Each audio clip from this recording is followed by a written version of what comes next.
Looks like you got the input. You're good. You have that, right? Yes. All right. You need a water or anything? A water would be awesome. Okay. I'll go grab it. Thank you.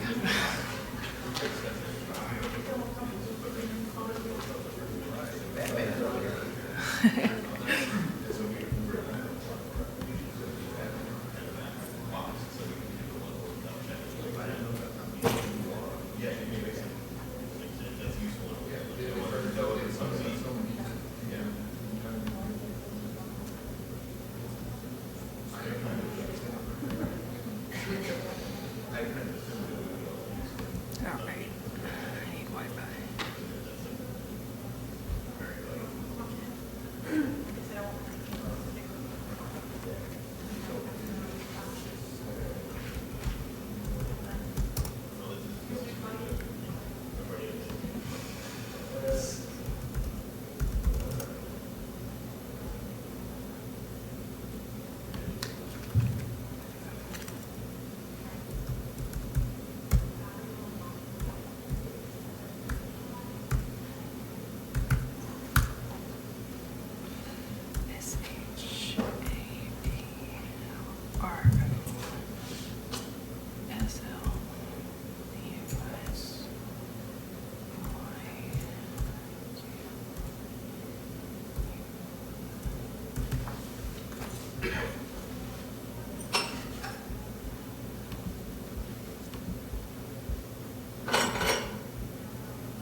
Oh, there it is. Okay.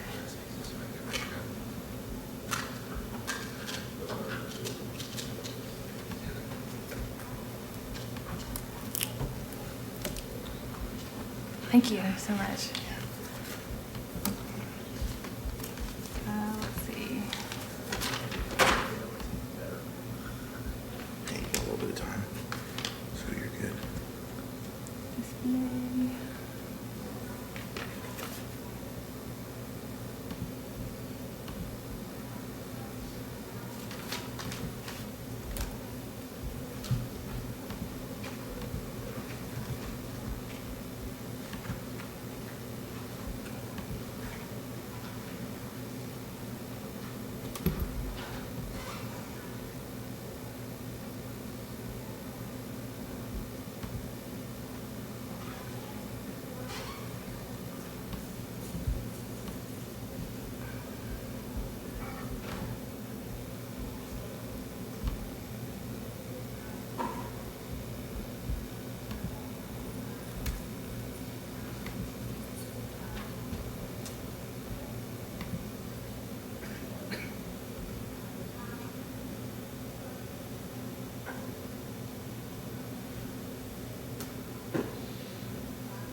No.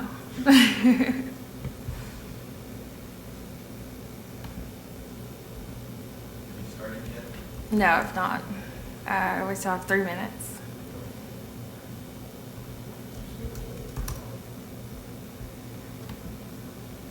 And yes, I know my API key is on GitHub. I'll change it after this talk.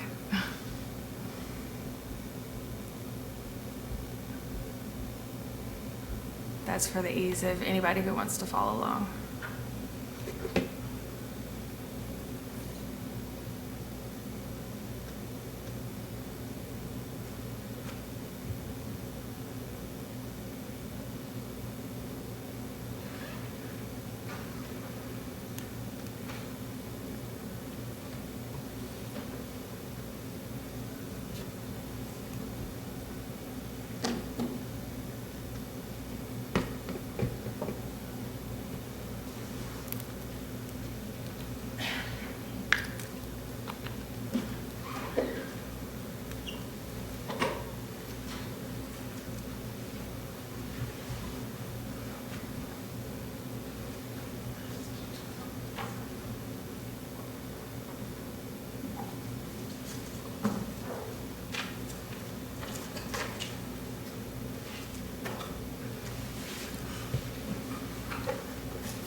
Okay, I guess we'll get started.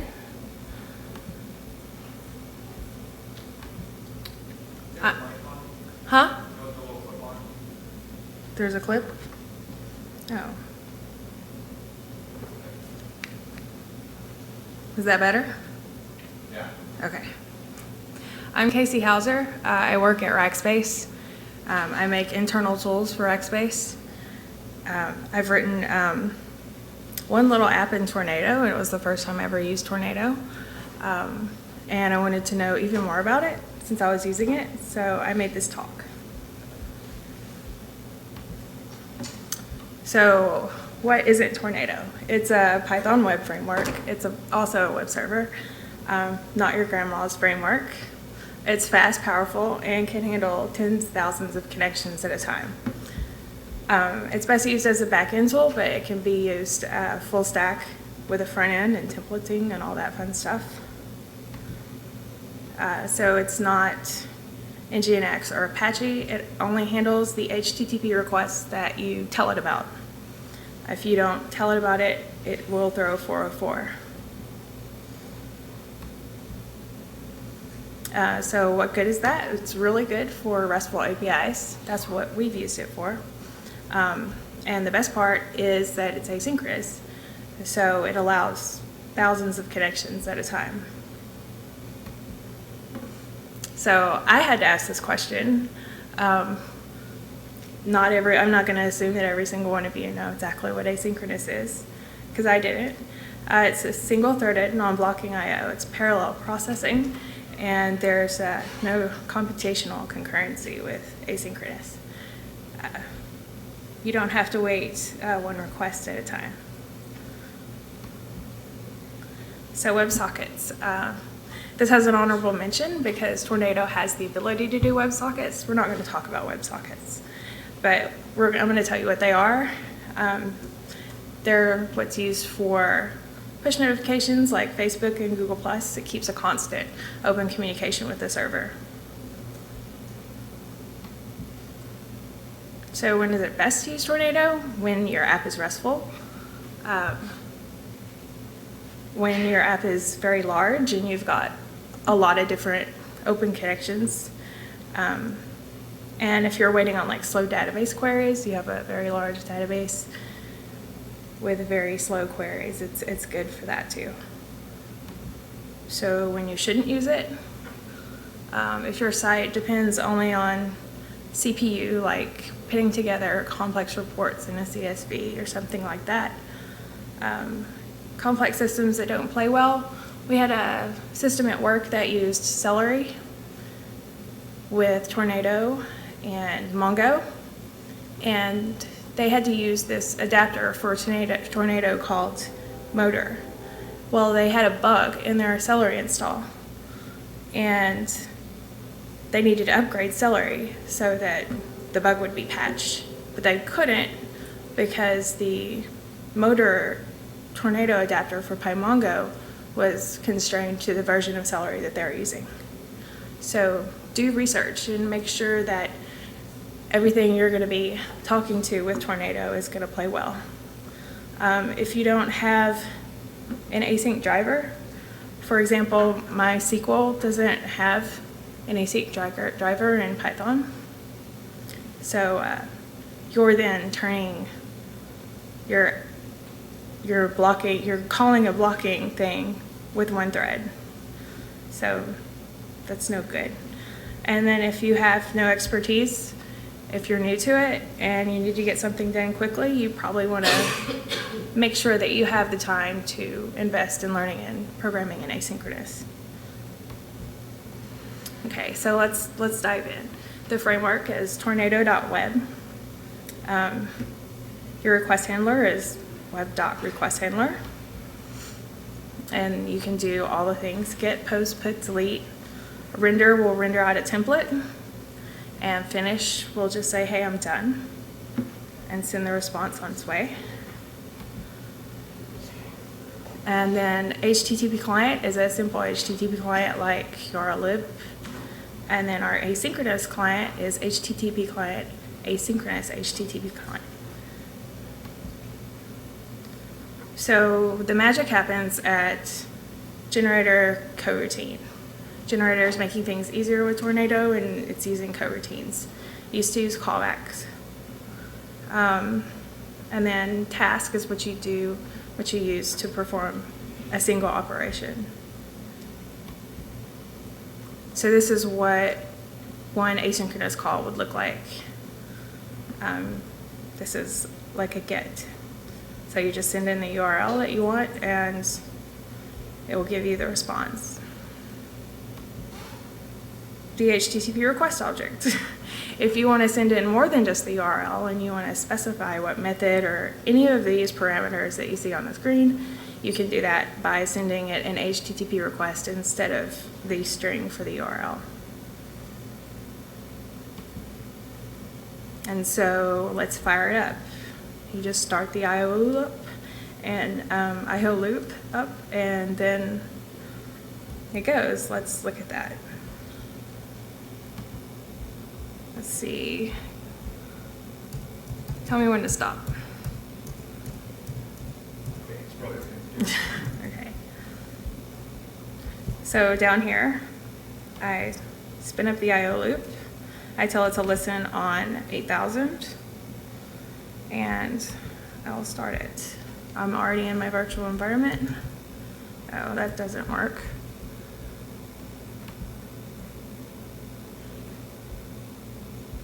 Sorry, guys. Yes, make the text bigger. That's Command plus. That's what I used. Okay, whatever. All right, so, and my server started. It was that easy. And so now here are our routes. This are our routes that our server knows about. I only have 3 routes. Home goes to the main handler. States goes to the states handler, and states with a parameter goes to the state handler. I'll show you the main handler here. Okay, what we're doing is we're calling Google Maps, and I just needed some quick, easy data. So we're getting Australian Department of Human Services for all these Australian states. And we're not mapping this out, we're just getting the data. So we tell it, hey, coroutine, I want this to be asynchronous. And then we make our async call. We just load the URL in and it gives us our response. I had to do some extra cleaning of my response, and then I send it off to my template. And we can look at that.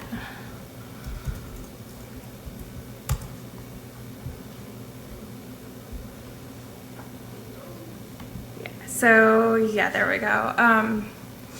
The rate limit exceeded. Google only allows so many requests at a time. And if some of you are following along, then you're hitting it as well. But there's all of our data in all of its glory, as much as Google got for us. So yeah, and then if we want to look at it by state, that's where the asynchronous fun happens. So it's organized by state. It's a lot of data. Let's go over that, the states handler, because this is where the magic is. So again, we say, hey, asynchronous. So at this point, you can just say that's magic, but the coroutine, you have to have that. We set our async client, and then for each of the states here, we're gonna call Google. Where'd it go? Yes, here. We're gonna call Google. We use get state data to kind of modularize this. If you do that, you have to add coroutine on that function. You also have to have a task to do that. So the further, deeper down you go, you have to keep using your tasks and your coroutines. So we just set some things up. We're gonna log some things, and I'm gonna show you that. And then that's our async call right there. And so we form up a whole bunch of async calls. We don't make them yet. And then we yield the array of async calls. And these all go out at the exact same time. And they come back at different times. And you'll be able to see that through the logging. So let's take a look at what happened. So we got some weird error. We got NSW, we sent that out. We set that up first. We set all these up first, but they all came back in a different order. So I'm gonna kind of map out what's going on here.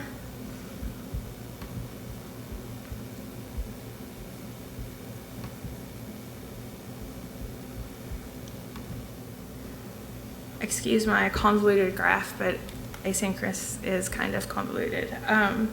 So we take our states, we make a new task to be run in the output, and then we yield all of that. That goes out to Tornado. Tornado makes all those requests to Google. Google returns them as it gets them, and then we return back and we have our results. Whoa, sorry.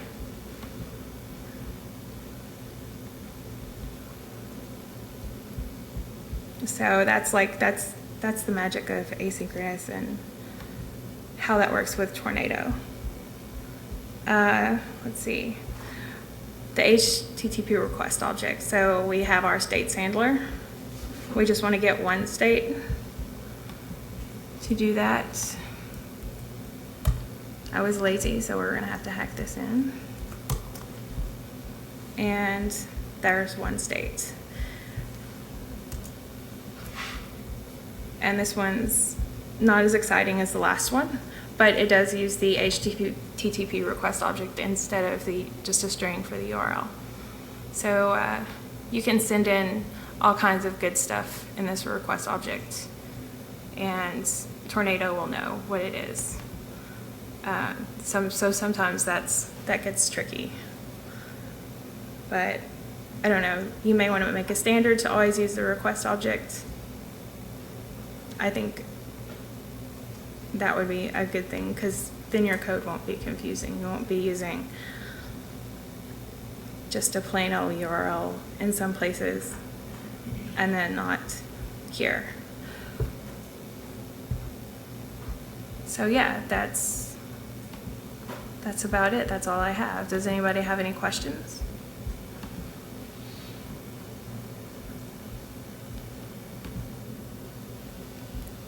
Would you like to see the templates? I'll show you the templates. They're just Jinja templates. The first time I used them was for this talk. And they're just like Jinja. I think they are Jinja. They're pretty simple. It was very easy to set up and use. The Tornado app that I wrote was hooked into an Angular front end. So yeah, we didn't get to be that easy. And this is each row. So there's all your data. And here's your error message if that happens to be there. The one that you guys saw before.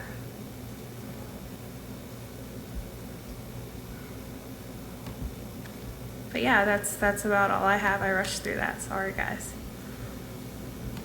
Any questions? So comparing Tornado, you notice you're running Python 3.3, you the proud, yay. Yeah. Which means you could have also used AsyncIO instead of Tornado. Right.